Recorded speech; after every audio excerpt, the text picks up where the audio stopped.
I'm Ilario Pantano. I'm a candidate for the U.S. Congress in North Carolina's 7th District, and I'm here today at this immigration hearing in Raleigh's General Assembly, where the state legislature for North Carolina meets, to challenge the Mexican Consul General, who is scheduled to be here today.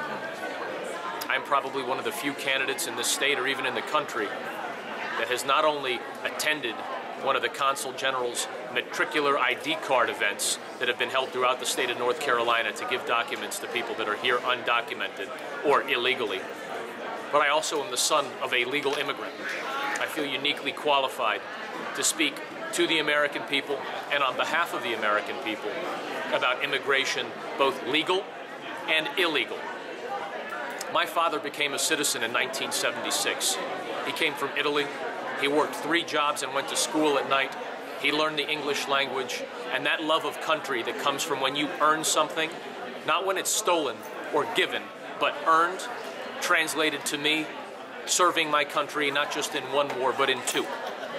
I believe that this country is worth fighting for, and as a result, I believe it's worth living for. That's why I'm running for Congress, and I'm here today to challenge the Mexican Consul General, to ask why is it that in an event that has serviced thousands, and by his own administration, by his own admission, 5 million undocumented individuals since 2002, why is it that they hand out electioneering materials that are printed in Spanish? Why is it that they engage in voter registration with documents that are printed in Spanish? Why is it that there are welfare forms printed in Spanish when these folks are not citizens of the United States? My question for the consul is, how much money has the Mexican government made in this document process? How much money has the Mexican government made by registering people that are here illegally? How much money have they made in the processing of those documents, and how much money have they made from American taxpayer dollars being funneled back to Mexico? Meanwhile, here in Wilmington, where I live, our unemployment rate is 11.3%. In 2009, 100,000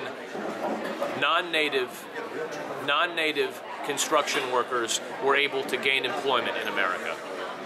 200,000 native-born Latino construction workers lost employment in America. 500,000 white and black construction workers lost employment in America. This is an issue that transcends every sector. This is an issue of fairness, of equality.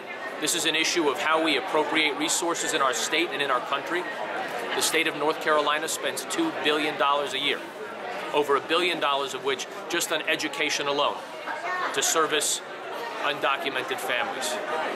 This is a problem from the courtroom, to the classroom, to the emergency room, and it impacts my family and yours.